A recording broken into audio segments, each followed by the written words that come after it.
Hi guys, dito tayo ngayon sa bundok nagpakain ako ng baboy. So dito sa kinalalagyan ng baboy ay may bayabas, puno ng bayabas guys.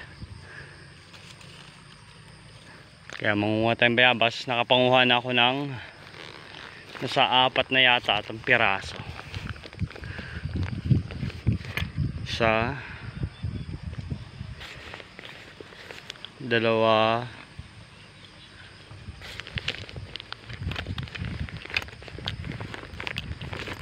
tatlo, medyo malalaki guys. 4 nga guys, 4 nandito sa hindi ko na ilalabas. Hirap dukutin sa bag. So ayun, sa ibang lugar binibili to hindi ko sigurado, pero parang 30 yata per kilo ng bayabas, or pag mura naman yata 10 pesos, pero may time na mahal.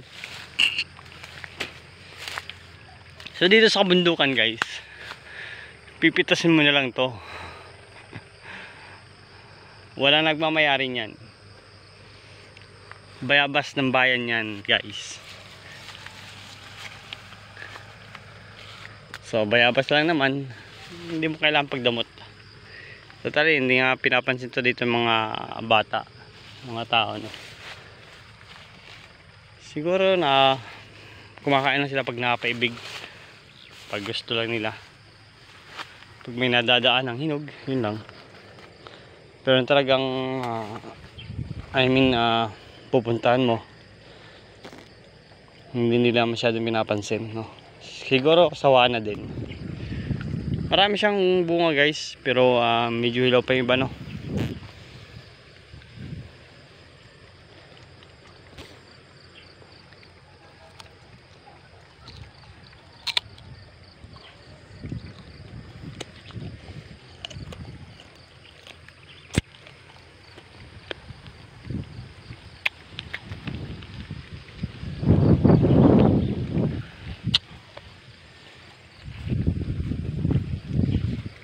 Maglawag dito yung medyo madilaw, pero maliit. Pero pang hinog na.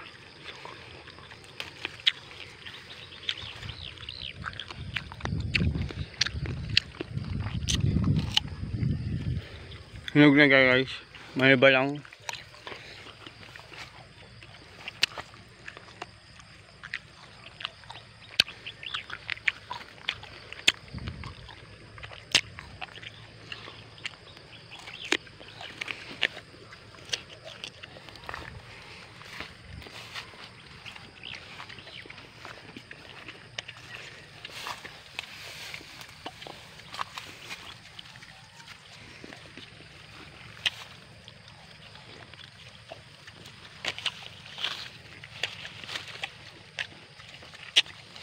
Babaguhin ko lang tali yung baboy kasi nagsabid siya.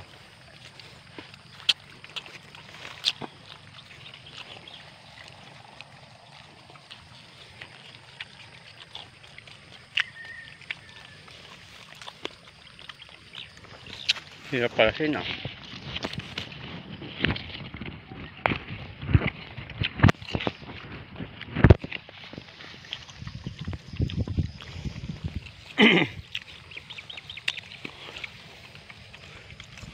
sa mga sa mga magtatanong kung bakit nandito yung baboy sa bundok, sa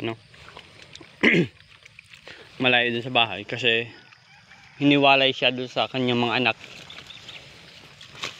3 months na kasing nakapanganak siya.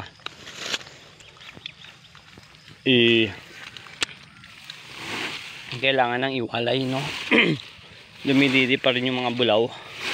Kawawa naman yung inahin, mamamayat. So saka kailangan na talagang ihiwalay. Kaya siya nila dito guys.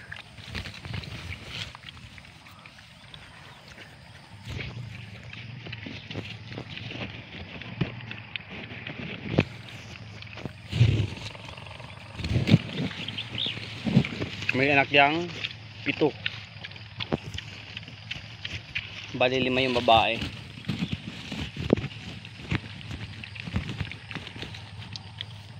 Dalawa lang yung lalaki.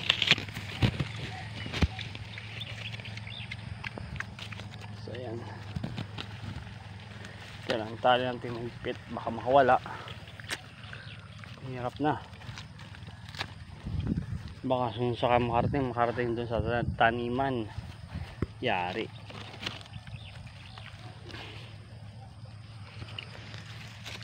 Ang taniman baka umbangin.